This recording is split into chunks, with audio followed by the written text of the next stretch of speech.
Impact Theory, making impactful. The history of technical drawing, the in-depth coverage. Hello friends. It's Winner here. Join me as we explore the intriguing history of technical and engineering drawings. Technical drawing, which is also known as drafting, is a universal language that human beings have been using to express and communicate the visual images they conceive in their minds. It is such an old practice that its recorded history could be as old as humanity. There is evidence that as far back as 12,000 BC, ancient caves were inscribed with drawings that give clues to some human experiences in prehistoric times. Technical and engineering drawings, or drawings that communicate technical ideas, is believed upon by most prominent historians that it might have even existed before written language.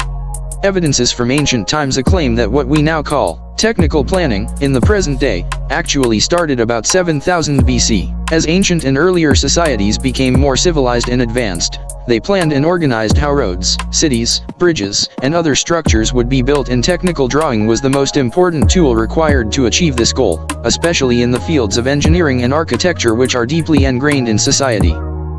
At inception, technical drawings were drawn with hands by using tools that can be regarded as primitive versions of the present-day manual traditional technical drawing tools such as set squares, ruler, protractor, and compass. It would remain this way for about 5,000 years before the beginning of engineering and architectural drawings.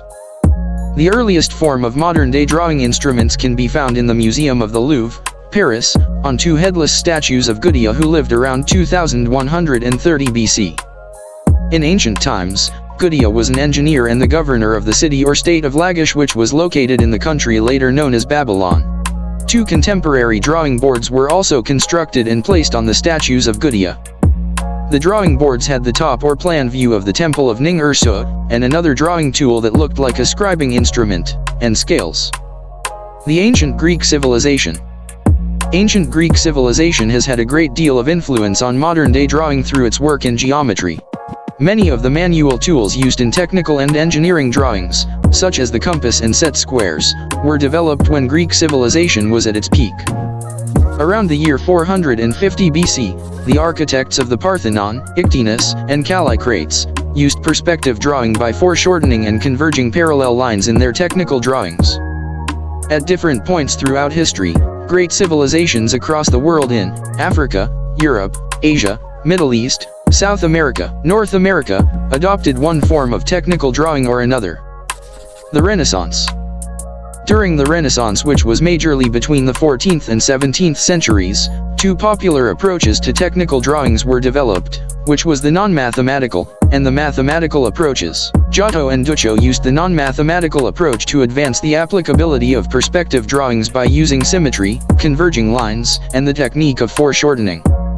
On the other hand, Italian architect Brunelleschi used the mathematical approach in its terms to demonstrate the theoretical principles of perspective drawing.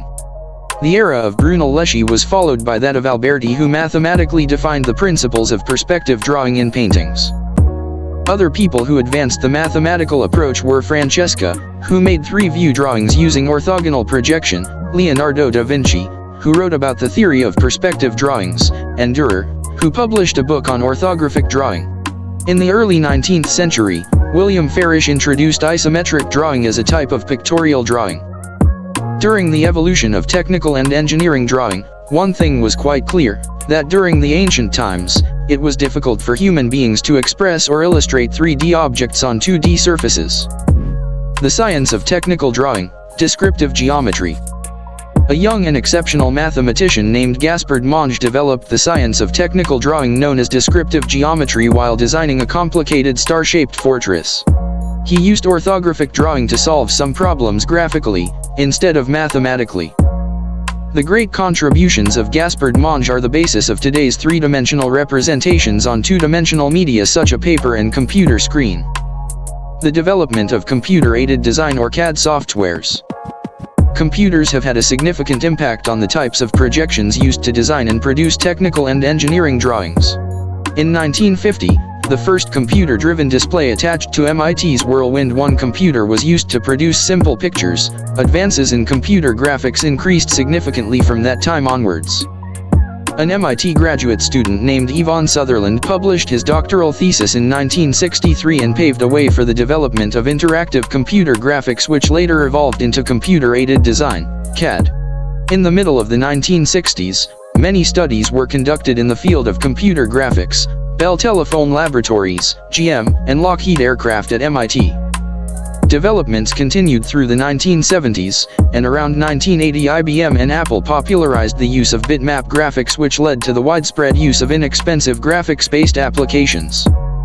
In the early 1980s, computer-based software programs began to emerge, with AutoCAD and VersaCAD being the most popularly used at the time. From the 1990s till date, the world has witnessed the growth of other CAD softwares such as SolidWorks, FreeCAD, etc.